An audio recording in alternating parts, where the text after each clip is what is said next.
அண்ணன் செங்கோட்டையன் அவர்களை பழனிசாமி நீக்குகிற அளவிற்கு அவருக்கு தகுதி இல்லை என்பதுதான் உண்மை.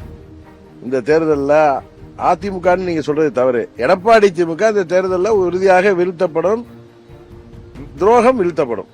கழகத்தில் இன்றைக்கு எனக்கு தெரிந்து மிகவும் மூத்த நிர்வாகி, புரட்சி தலைவர் காலத்திலே 3 முறை சட்டமன்ற உறுப்பினராக மாவட்ட செயலாளராக பணியாற்றி புரட்சி தலைவர் அவர்கள் மறைவுக்கு பிறகு அம்மா அவர்களின் தலைமையை ஏற்று அப்பொழுது ஈரோடு மாவட்டத்தில் இருந்த 11 சட்டமன்ற உறுப்பினர்கள் இவரோடு சேர்த்து 7 பேர் அம்மாவுக்கு ஆதரவாக அழைத்து வந்தவர். அன்றைக்கு அமைச்சராக இருந்த அண்ணன் முத்துசாமி அவர்கள் கூட அவரையும் சேர்த்து 4 பேர் தான் ஜானகி அம்மானிக்கே சென்றார்கள். அந்த அளவு அம்மாவின் விசுவாசி, தீவிரமான ஒரு தொண்டர், ஒரு திறமையான நிர்வாகி, கிளைக்கழக செயலாளர் இருந்து அமைச்சர் பதவி வரை உயர்ந்தவர். அவர் இதற்கெல்லாம் வருத்தப்படக்கூடிய நபர் அல்ல. காரணம், அதிமுக என்கிற கட்சியே இன்றைக்கு இல்லை. அவர் புரட்சி தலைவர் ஆரம்பித்த அதிமுக என்கிற கட்சி இன்றைக்கு இல்லை. இன்றைக்கு இருப்பது இடிஎம்கே. அதில் நீக்கப்பட்டதை கண்டு அவர் ஒன்றும் அதற்கெல்லாம் வருத்தப்படக்கூடிய நபரும் அல்ல. பசும்பொன்னுக்கு அவர் தேவர் அவர்கள் நினைவிடத்தில் நேற்றே சொன்னேன், அம்மா அவர்கள் முதலமைச்சராக இருந்த காலத்திலும் சரி, எதிர்க்கட்சி தலைவர்களாக இருந்த காலத்திலும் சரி, ஒவ்வொரு ஆண்டும் அம்மா அவர்கள் வருவதற்கு முன்பு அங்கே பாதுகாப்புக்காக, அம்மாவின் பாதுகாப்பு, அங்கே அந்த நிகழ்வுகளை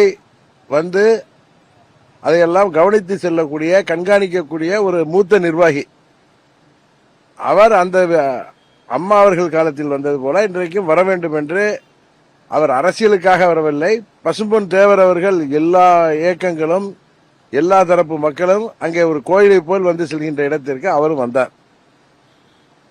அதான் சொல்கிறேன், விநாசகால விபரீத புத்தின்னு ஒரு சமஸ்கிருதத்தை சொல்லுவாங்க, கேளுங்க. அதுபோல இந்த கொல்லிக்கட்டையை எடுத்து தலையை சொரிஞ்சிக்கிற வேலைகளை பழனிசாமி செய்து கொண்டிருக்கிறார். அவர் அழிவை அவரே தேடிக்கொண்டிருக்கிறார். அதுதான் உண்மை. நாங்கள் கூட வீழ்த்த வேண்டிய தேவை இருக்காது, அவரே வீழ்த்து விடுவார் என்பதுதான் இதை உணர்த்துகிறது. எனக்கு ஜோசியெல்லாம் தெரியாது. அண்ணன் செங்கோட்டையன் அவர்களை பழனிசாமி நீக்குகிற அளவிற்கு அவருக்கு தகுதி இல்லை என்பதுதான் உண்மை. நீங்க பொறுத்திருந்து பாருங்களேன். அதிமுக இந்த தேர்தலில் அதிமுக நீங்க சொல்றது தவறு. எடப்பாடி திமுக இந்த தேர்தலில் உறுதியாக வீழ்த்தப்படும், துரோகம் வீழ்த்தப்படும். பிளே ஸ்டோர் மற்றும் ஆப் ஸ்டோரில் இருந்து பாலிமர் செயலியை QR கோடு மூலம் பதிவிறக்கம் செய்யுங்கள். செய்திகளை உடனுக்குடன் பெறுங்கள்.